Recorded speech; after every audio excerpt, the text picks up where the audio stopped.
Hi, I'm Peter Adamson, and you're listening to the History of Philosophy podcast, brought to you with the support of King's College London and the Leverhulme Trust, online at www.historyofphilosophy.net.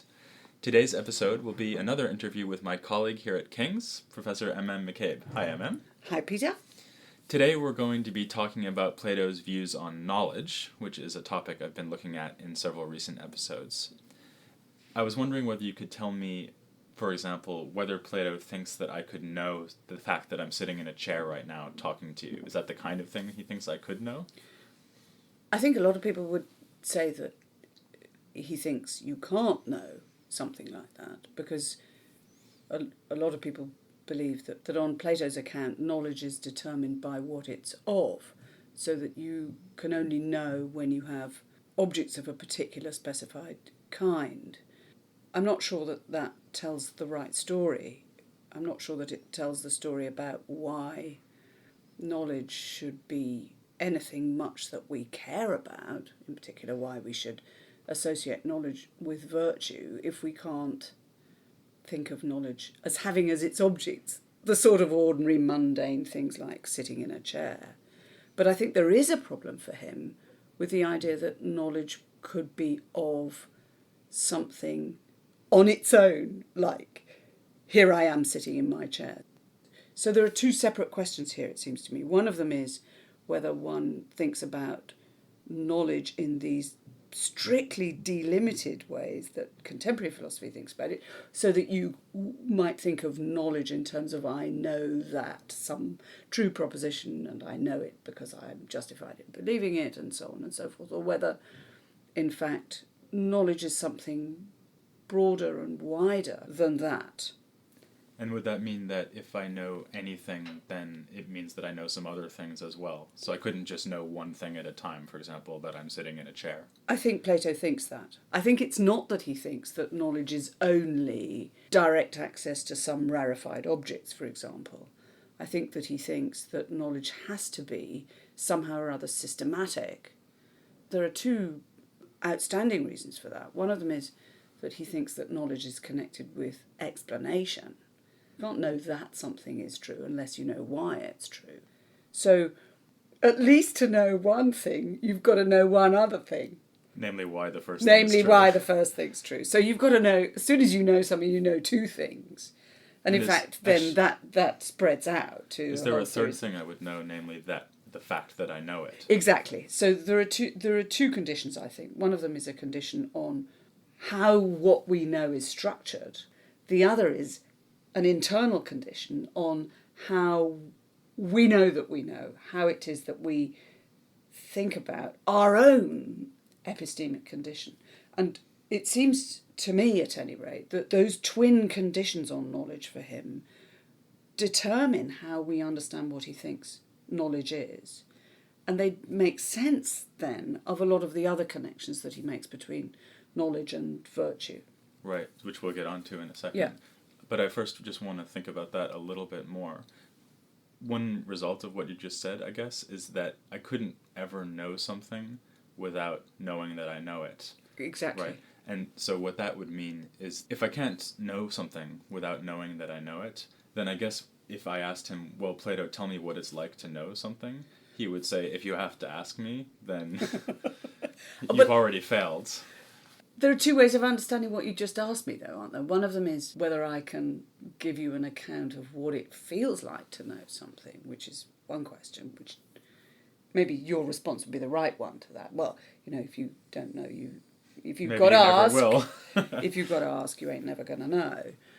But I think there's another way of thinking about it, which is that huge swathes of the arguments in the dialogues that seem to end in aporia, in impasse, are actually about what it is to know. They're about what the conditions are that would allow us to explain something, or that would allow us to understand what it is for us to know something. And that happens in these twin conditions keep turning up. So if you think about the Euthyphro, for example, the Euthyphro doesn't only tell us about the conditions for understanding piety, or the conditions for explaining what piety is, but they allow us to generalise it to explaining what courage is, what all sorts of other things are. So part of the endeavour in the dialogues themselves, even although the dialogues come to no resolution of the question in hand, a great deal of the work gets done in the discussion between the characters about what it is they're trying to do.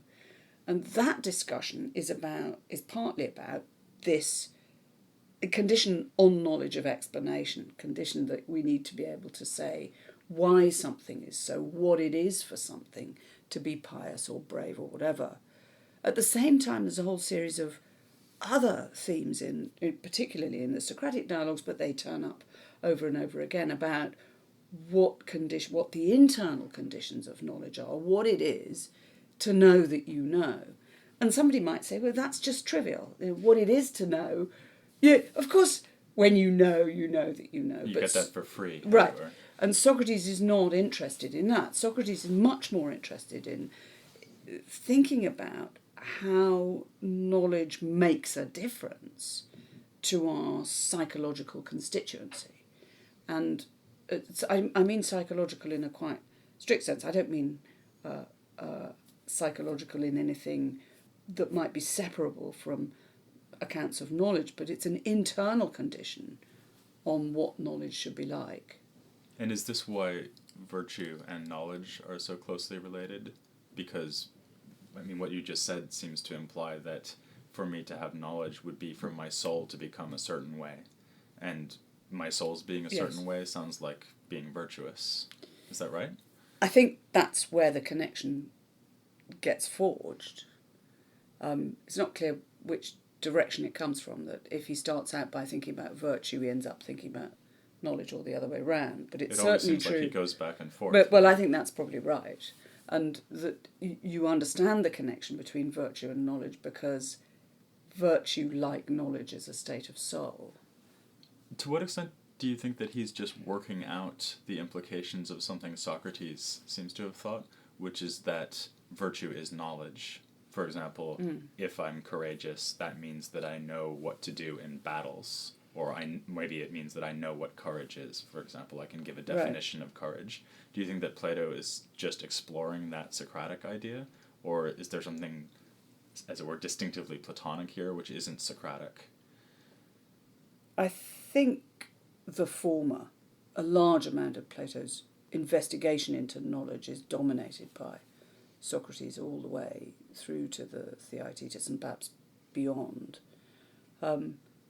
So I think it is Socratic. I think it's also right to think of it as an exploration, because it's not clear that he's got, as it were, a view that's lurking behind everything he says, but rather that he's trying to work out how to make the proper connections between virtue and knowledge in such a way as not to trivialise either. I think there's an overriding condition that somehow or other this is going to explain, whatever we say about the relation between virtue and knowledge, is going to explain the claim that he makes, for example, in the Euthydemus, that the one thing that's good is wisdom.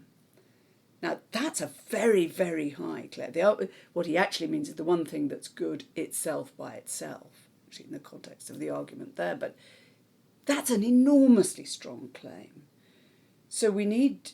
It works as a kind of challenge. It says, well, all right, so if that's what you think is one way of understanding the relation between virtue and knowledge, you better be able to say something pretty interesting, both about what virtue is and about what knowledge is, let alone about the connection between the two.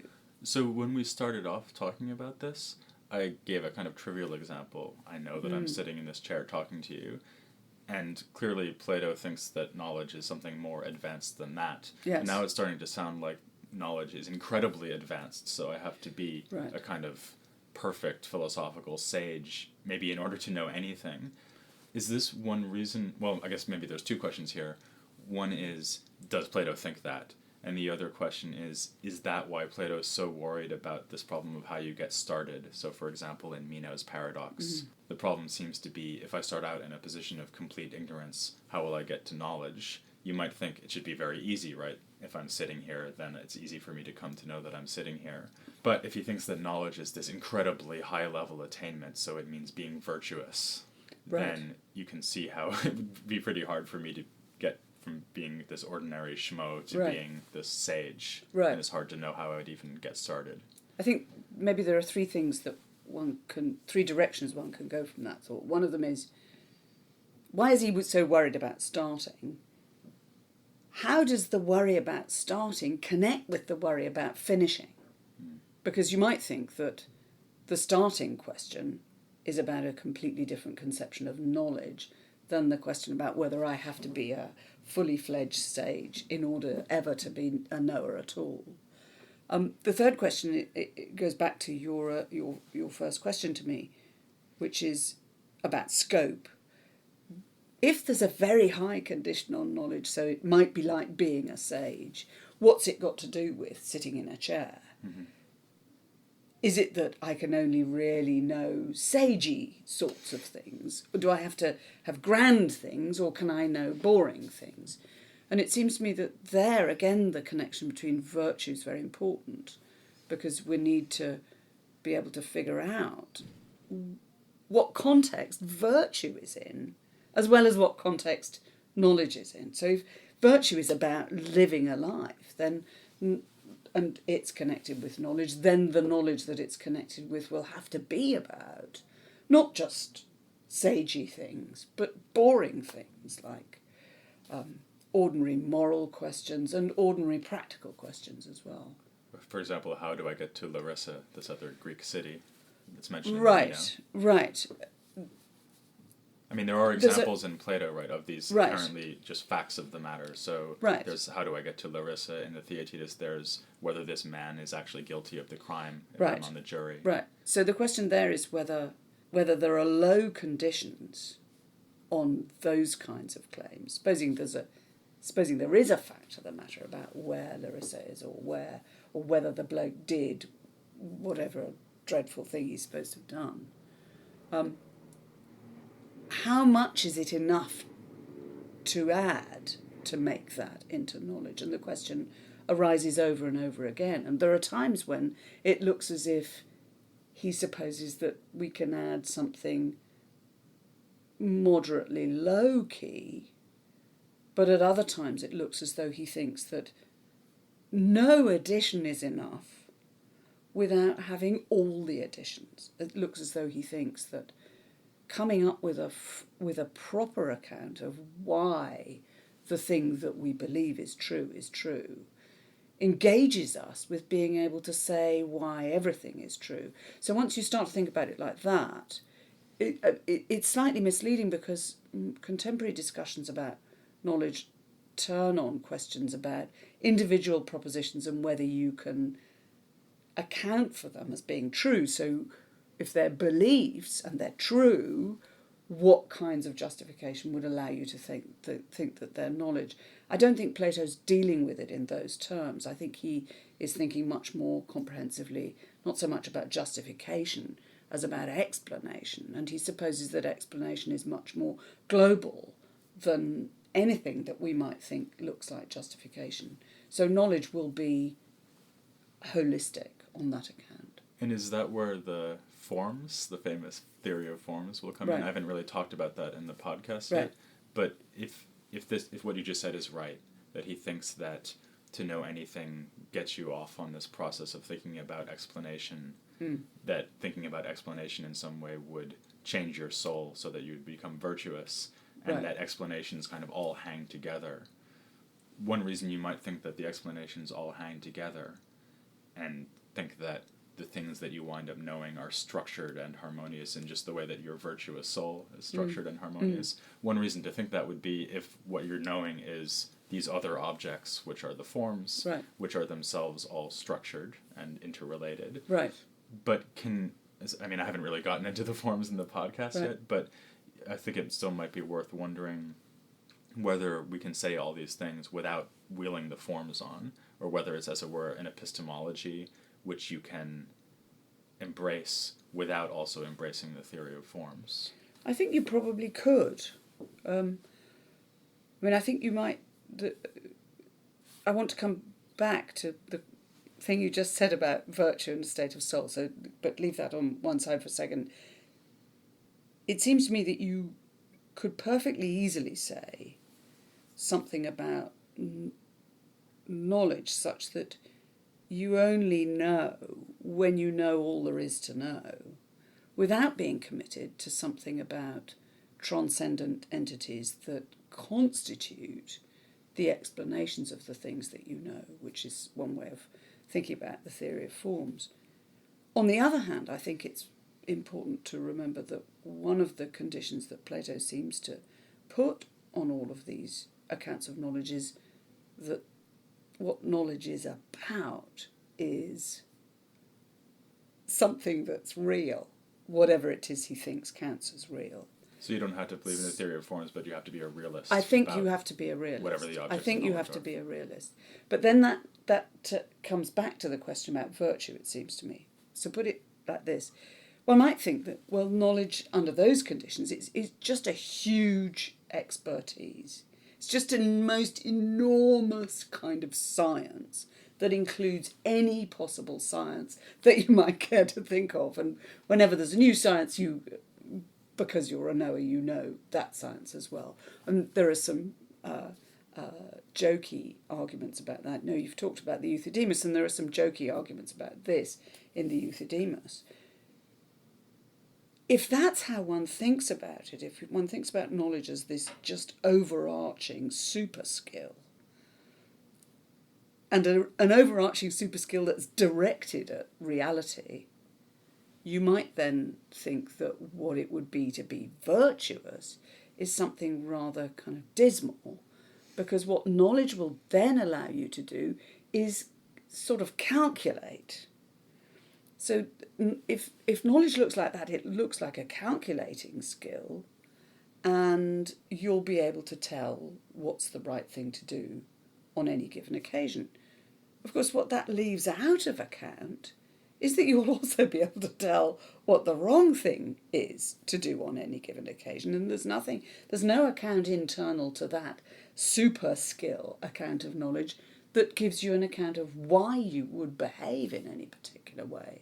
So if the connection between knowledge and virtue looks like that, so it makes it look as though virtue and knowledge are connected because knowledge allows you to figure out what the good things are in life, it's already tendentious about what makes you care about the good things, or it's limited because it supposes that the only things you care about are good for you. So you can see that it would give you an account of how you maximise your pleasures, for example, and he's got an argument in the Protagoras that offers an account of how that would work. But it's a very dismal account of morality. It's also a very dismal account of knowledge, because actually it fails to register the thing we were talking about earlier on. It gives you a knowledge that's determined very much by its objects, but nothing about the state of soul that knowledge, it looks as though he thinks knowledge is. So we go back to Meno's paradox. Meno's paradox requires that knowing involves knowing that you know. And it looks as though that's a strong condition. Socrates' account of how he knows that he knows nothing is, again, a strong condition on self-knowledge. So what's the connection then between self-knowledge and virtue? What would it be to be virtuous? Why wouldn't that be just vicious? Why couldn't it be, as it were, the obverse? I'm really good at getting what I want, and I want is bad, exactly, for example. Exactly. So what he needs to be able to show is first of all that knowledge is itself a good state of soul, and second of all that good state of soul counts as what we would think of as virtue. It seems to me like what you just said implies that on the side of the soul, as it were, there's this connection between being good and all the things that you know. So the fact that you know what you know, and that you know what you know, right, is basically what it is to be virtuous for Plato. And so there's no way of sort of pulling apart the contents of knowledge and the goodness of knowledge. Right. They really amount to the same thing. And in fact, in the theory of forms, it looks like he has something like the same view. So you've got all these forms, but then, as we'll see in the Republic, he has the form of the good, as it were, explaining the goodness of all the forms. And so even if you were right earlier to say that, as it were, the epistemology floats free of the theory of forms, so that you could have this very strong Platonic theory of knowledge without embracing the theory of forms, is it still going to be true that this relationship between the goodness of the whole system and the elements of the system is kind of paralleled both in the soul on the knowledge side and in the forms on the object side? You think that's fair? Well, I think it's certainly one way of answering the hanging question about what makes it virtue that knowledge gives you, or that knowledge constitutes, rather than vice or just jolly prudence. Right. I'm just good at getting pleasure. Really, really good at getting pleasure. I mean, that kind of thing. And it looks as though... So I agree that there's one paradigm of that would be that what knowledge is of is held together by the good, so the knowledge itself must be held together by the good. That looks a bit gerrymandered, you might think. Well, cripes, I haven't fitted in enough stuff about goodness, so I better sort of have a form of the good. And so I think there's more to it than that. And I think that maybe one of the ways of coming at this is to think a little bit about virtue itself, and to think about... So if you think about contemporary virtue theory, this isn't as much of a red herring as it sounds. One of the things that interests contemporary virtue theorists is the location of value. And what Plato wants to insist on, I think, in connecting virtue and knowledge, and in having knowledge look like this self-knowing holistic system, is that the value resides in the knower, in the agent. It's not that you pick it up from bits of pleasure here, there, and everywhere. Something about value is held together by by the agent, by the person who's doing the knowing. Now that sounds a bit kind of wild and woolly. It fits with the claim that wisdom is the only good itself by itself. It's a little bit more uneasy in its fit with the theory of forms. Mm-hmm. And speaking of the theory of forms, that's what I'll be talking about next episode, and for a few episodes after that. Next episode I'll be talking about Plato's Phaedo, so please tune in for that. But for now, I'll just thank McCabe for appearing again on the podcast. Thanks. You very much.